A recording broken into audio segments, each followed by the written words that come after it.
Hello dear friend, स्वागत है आप सभी का इलेक्ट्रिकल खजाना में। तो डियर फ्रेंड, आप सभी बहुत ज़्यादा परेशान हैं एलिजिबिलिटी को लेकर के, क्योंकि बहुत सारे कमेंट आ रहे थे प्रीवियस वीडियो पे जो भी हमने डाले थे।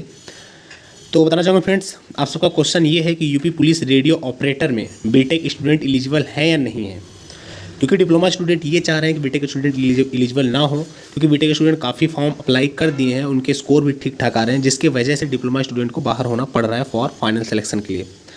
तो बताना चाहूँगा फ्रेंड्स, अभी तक जो मैं देख पाया हूँ, आप सबका कमेंट आया और उसके अनुसार मैंने नोटिफिकेशन देखा, फुल नोटिफिकेशन जो आप सबका वैकेंसीज पहले आया था, वहाँ पे मैं जो देख पाया हूँ और जो अभी तक मैं समझ पा रहा हूँ पर्सनली, मेरे हिसाब से बीटेक स्टूडेंट एलिजिबल नहीं है। क्यों? क्योंकि चलिए ऑफिशियल नोटिफिकेशन दिखाता हूँ, क्या चीज़ वहाँ पे मेंशन है वो आप सबको मैं क्लियर बताता हूँ। तो डियर फ्रेंड्स, आप देख सकते हैं UP police head operator radio operator का ऑफिशियल नोटिफिकेशन आप सबके सामने है। ये वैकेंसी 2022 की वैकेंसी थी और बहुत लेट इसका एग्जाम हुआ था, जहाँ पे टोटल हमारा वैकेंसी 936 पोस्ट आई थी, जहाँ पे यूआर की 379 पोस्ट और 92 पोस्ट ईडब्ल्यूएस का और ओबीसी का 252 पोस्ट, एससी का 195 और एसटी का 18 पोस्ट आई थी। उसके साथ साथ कुछ पोस्टें 18 स्वतंत्रता संग्राम सेनानी का, भूतपूर्व सैनिक का 46 और महिला का 186 पोस्ट इंक्लूड था। जहाँ पे आप सबका फॉर्म 2/1/2022 से भराना स्टार्ट हुआ था और 28/2/2022 तक के फॉर्म भरा गया था। 400 रुपये पर कैंडिडेट फीस था। फिलहाल इन टॉपिक की बात भी नहीं करना, क्योंकि इनसे आपको कोई फ़ायदा भी नहीं है। आपका जो टॉपिक है एलिजिबिलिटी, शैक्षिक अर्हता क्या है इस वैकेंसी की रेडियो ऑपरेटर के लिए, ओनली और रेडियो ऑपरेटर हेड ऑपरेटर की बात कर रहे हैं, जो कि वैकेंसी थी डिप्लोमा इलेक्ट्रिकल और मैकेनिकल स्टूडेंट का। तो मैं चलिए चलता हूँ शैक्षिक अर्हता पर। जैसा कि आप देख पाएंगे यहाँ पे साफ साफ लिखा है शैक्षिक अर्हता, ठीक है।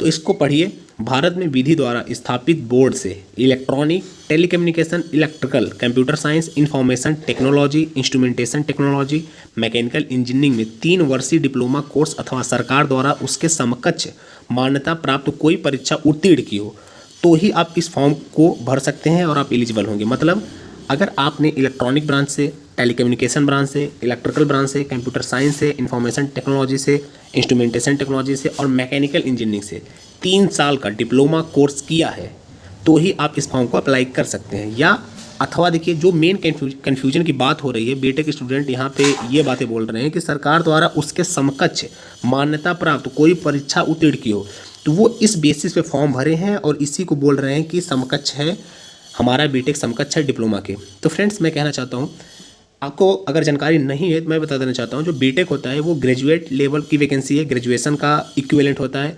और जो आपका डिप्लोमा पॉलिटेक्निक होता है ये 10+2 के इक्विवेलेंट होता है। जैसे कभी हाल ही में आप देख पाए होंगे, यूपी पुलिस का वैकेंसी आया था, फॉर्म भी फिलअप हुआ था, जिसमें आप 12th बेसिस पे यूपी पुलिस का फॉर्म अप्लाई हुआ था। वहाँ पे जिन्होंने 12th नहीं किया था और वो स्टूडेंट अगर डिप्लोमा किए थे तो डिप्लोमा के बेस पे फॉर्म अप्लाई कर पाए थे।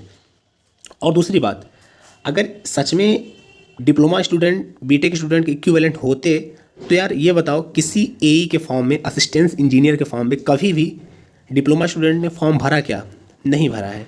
हाँ, ये ज़रूर होता है कि जेई की वैकेंसी, बहुत सारे वैकेंसियों में degree B Tech student, B student form apply करते हैं। जैसे जेई, एसएससी जेई, बहुत सारे जेई हैं। अगर सेंट्रल जेई जितनी भी बातें की जाएँ, सभी जगहों पर डिग्री आ जाती है, लेकिन स्टेट जेई की जब भी बात आती है तो वहाँ पर अक्सर डिप्लोमा स्टूडेंट एलिजिबल होते हैं। तो मैं कहना चाहूँगा अकॉर्डिंग टू दिस नोटिफिकेशन कि बीटेक स्टूडेंट एलिजिबल नहीं है। कुछ बीटेक स्टूडेंट ऐसा कह रहे हैं कि उनको पर्सनली मतलब ईमेल वो किए थे इस विभाग को और उनको ईमेल में रिप्लाई मिला था कि वो इस फॉर्म को अप्लाई कर सकते हैं। तो फ्रेंड्स, अब ये बातें कितनी सही हैं, क्या सच में ऐसा ईमेल स्टूडेंट को प्राप्त हुआ है या फिर नहीं हुआ? क्योंकि बहुत सारी चीज़ें फेक भी आती हैं। अगर ऐसा कुछ हुआ है, अगर कोई हमारा बीटेक स्टूडेंट इस वीडियो को देख रहा है, तो प्लीज़ कमेंट बॉक्स में कमेंट करके बताएं। और दूसरी चीज़, उपाय कि अगर बीटेक स्टूडेंट एलिजिबल करता है तो डिप्लोमा स्टूडेंट से मैं ये कह सकता हूँ कि वो इस नोटिफिकेशन के आधार पे बड़े आराम से कोर्ट में केस फाइल कर सकते हैं इस वैकेंसी के खिलाफ। क्योंकि जो यहाँ पे बातें मेंशन है एकदम क्लियर कट टू पेस्ट है कि बीटेक स्टूडेंट एलिजिबल नहीं है। अगर एलिजिबल ज़बरदस्ती करता है फाइनल सिलेक्शन में, तो आप आराम से केस कर सकते हैं, कोई दिक्कत वाली बात नहीं है। लास्ट में चैनल को सब्सक्राइब कर लीजिएगा, ताकि आप सबको इसी प्रकार सही से इन्फॉर्मेशन और एग्जैक्ट नोटिफिकेशन हमेशा प्रोवाइड होता रहे। क्योंकि फ्रेंड्स, ये चैनल ओनली वन नोटिफिकेशन पे वर्क करता है, यहाँ पर इसके अलावा और कोई फालतू काम नहीं किया जाता है। तो आप इस चैनल को बड़े आराम से सब्सक्राइब करके ढेर सारी टेक्निकल वैकेंसी की इन्फॉर्मेशन नोटिफिकेशन अपडेट प्राप्त कर सकते हैं, फिर पढ़ाई कंटिन्यू कर सकते हैं विदाउट डिस्टर्बेंस के। चलिए मिलते हैं नेक्स्ट वीडियो में। Thanks for watching this video. See you next time. Thank you.